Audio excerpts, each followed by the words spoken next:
Conrad, the old timer here. I want to talk about the federal government of the United States,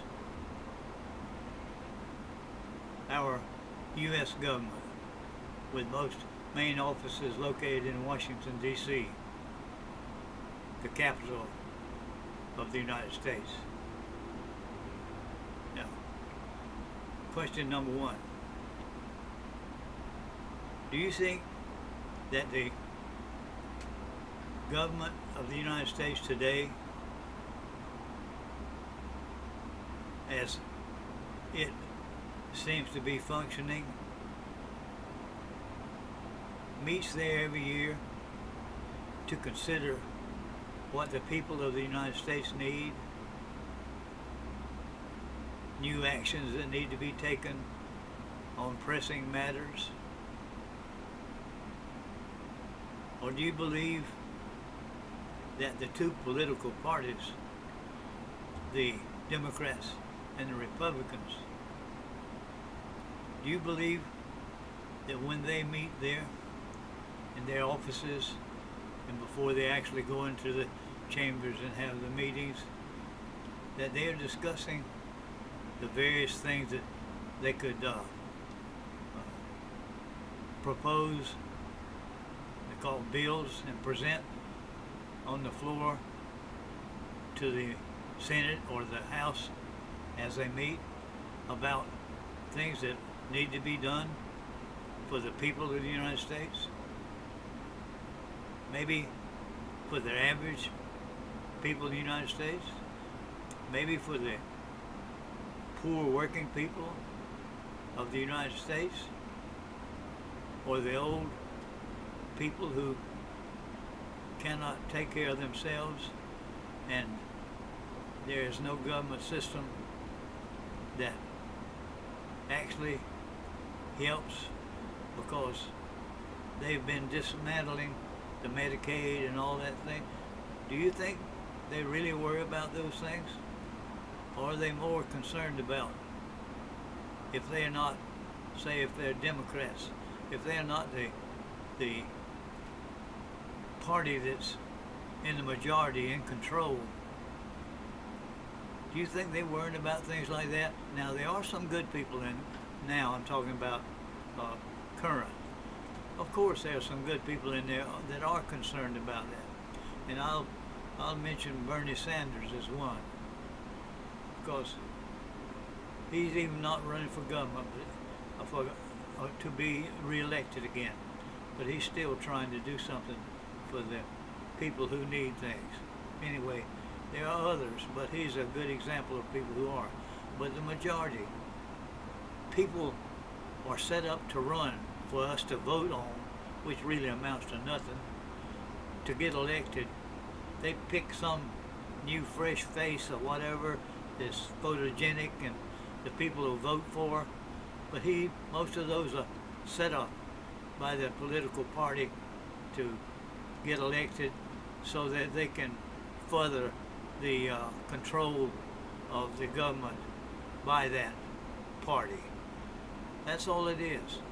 And those people who actually run and get elected today, they're not getting elected because they have some noble idea about making the United States a better place.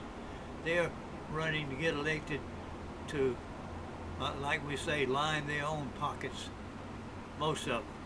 I'm not saying all, because that's hard to say, everyone, but most. How can they be elected they have just a few $1,000s the first trip they make up there, and 4 or 5 years later they're millionaires? What's happening? Some way money is get funneled today. They've destroyed the system we had, keeping so much money from being paid to them. Naturally, they destroyed that, and now all they got to do is vote in favor of what some rich corporation or rich whatever, oligarch or whoever wants to, and they'll get rich. I'm saying that because I'm saying that has destroyed the government of the United States. And the sad part about is we, the people, will never be able to change it. We'll never be able to modify the government where it can't be corrupted like it is today. Because all the hoops that you have to jump through is impossible. Because it has to go up the line through the political parties. And neither political party is ever going to allow something to proceed up from the local level to the state level to their offices in the federal government in Washington.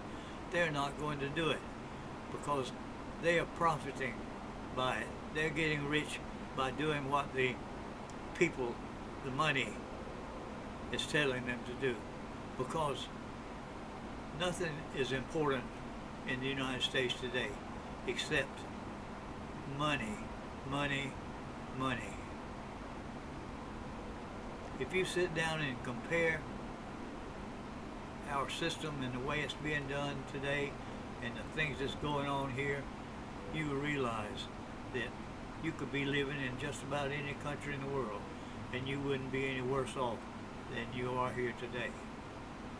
So, we have a corrupt government, corrupt by money, and we have no way to change it. We're stuck.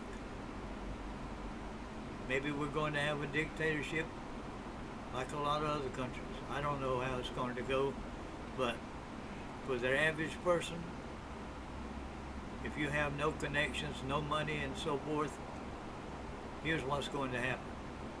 The rich here, they own everything now, but they're totally going to own everything, and everyone else is going to be dirt poor, like they used to say when I was young. There's going to be some unbelievable suffering from poverty, disease, everything that you can find in any third world country today is going to come right here to the United States. Thank you.